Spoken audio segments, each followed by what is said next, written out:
शिव आराधना में रत हूँ और तूने उसमें विघ्न डालने का दुस्साहस किया।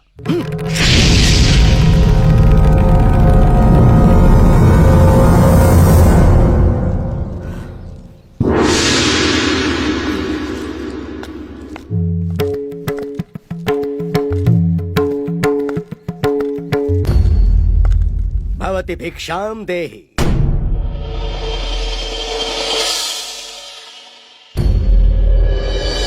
भवति भिक्षाम देहि। भिक्षाम देहि। अभी आई स्वामी जी।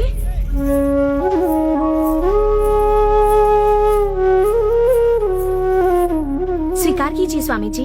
ये कैसा निर्लक्ष्य स्वभाव है तेरा? ऋषि मुनियों की अपेक्षा करना और अपने गृहिणी धर्म को भूलकर भिक्षा के लिए तेरे द्वार आए साधु को प्रतीक्षा करवाना, ये दुस्साहस असहनीय है।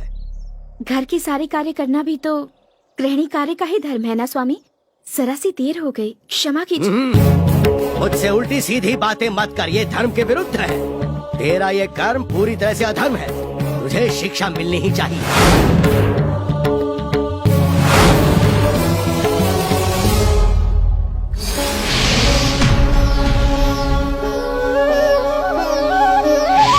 अपने अहंकार के कारण मैं तुम पर भड़का देवी, मैं क्षमा चाहता हूँ। तुम कोई सामान्य स्त्री नहीं हो।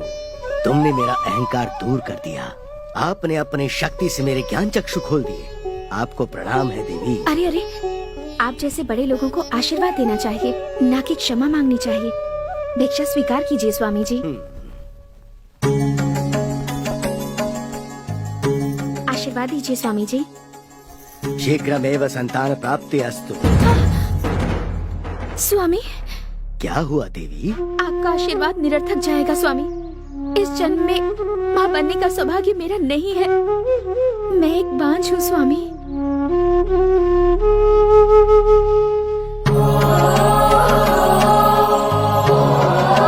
ऐसा कुछ नहीं होगा देवी। मेरे मुख से निकला एक एक शब्द ईश्वर की ही देन है। मेरा आशीर्वाद अवश्य पूर्ण होगा, ये सत्य है। शुभम भूया।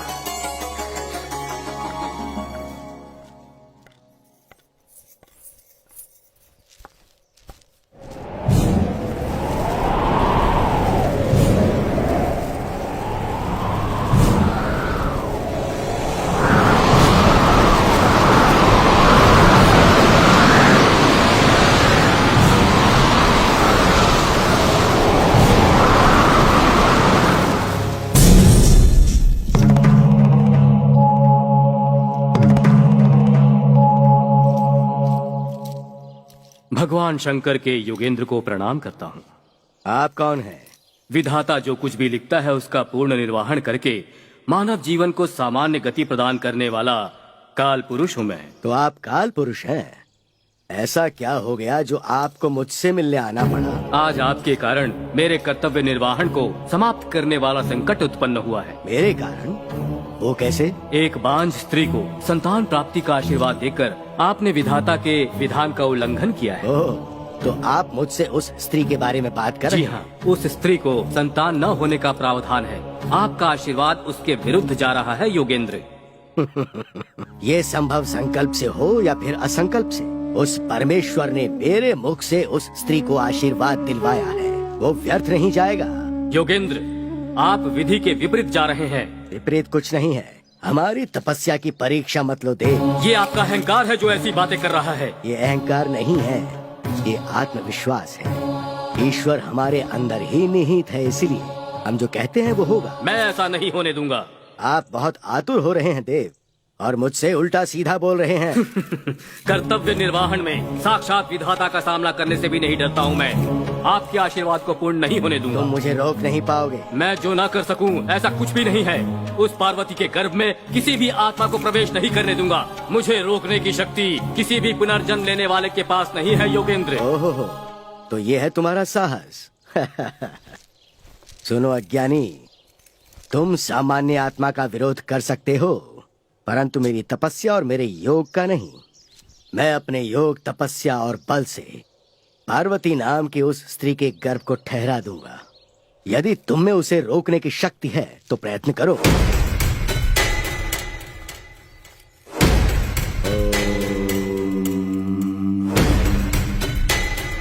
ओम नमः शिवाय।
विजयलक्ष्मी, कहाँ हो तुम? विजयलक्ष्मी, अरे अरे अरे, क्यों इतना चिल्ला रहे हो? आराम से नहीं बुला सकते? खुशी की बात है, खुशी की बात। ऐसी क्या खुशी की बात है? अपनी पार्वती माँ बनने वाली है। हाँ? ये फिजूल की बात बताने के लिए चिल्लाने की क्या जरूरत थी? जिसकी शादी होती है वो तो माँ बनती ही है। तुम इस जीवन में नहीं सुधरोगी। सुधरने से इस जीवन में कोई फायदा नहीं। पहले ही कह देती हूँ, उसके बच्चे के लिए कोई ऐसा वैसा रिवाज मैं नहीं करूँगी। ये बात गांठ बांध लो। ऐसी बात नहीं है विजयलक्ष्मी। पार्वती का हमारे अलावा कौन है बताओ? पहली संतान है, उसे हमारे ही घर में जन्म लेना चाहिए विजयलक्ष्मी। ऐसी बकवास बातें मुझसे मत करो। आज बेटी के लिए सोच रहे हो, कल पोता पोती के पैदा होने के बाद उनका जन्मदिन मनाओगे, उसके बाद और कुछ कहोगे। यदि ऐसा ही चलता रहा तो जरा सोचो, हमारी गृहस्थी का खर्चा तुम उठाओगे कैसे? उसके बच्चे को भूल जाओ, नहीं तो तुम मुझे अच्छे से जानते हो, तुम्हें दंड देने के लिए मैं फांसी लगाकर अपनी जान दे दूंगी। विजयलक्ष्मी, पिताजी, आप माँ को अच्छी तरह से जानते हैं। इस जन्म में वो नहीं बदलेगी। आप बिल्कुल चिंता मत कीजिए। हम दोनों जाकर दीदी से मिलकर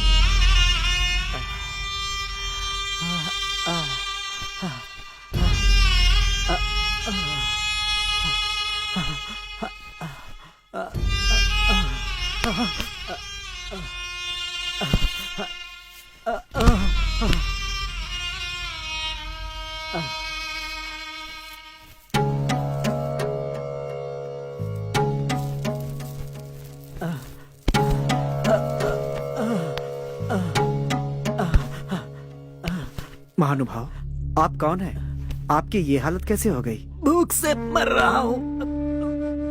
आ जाइए, आइए।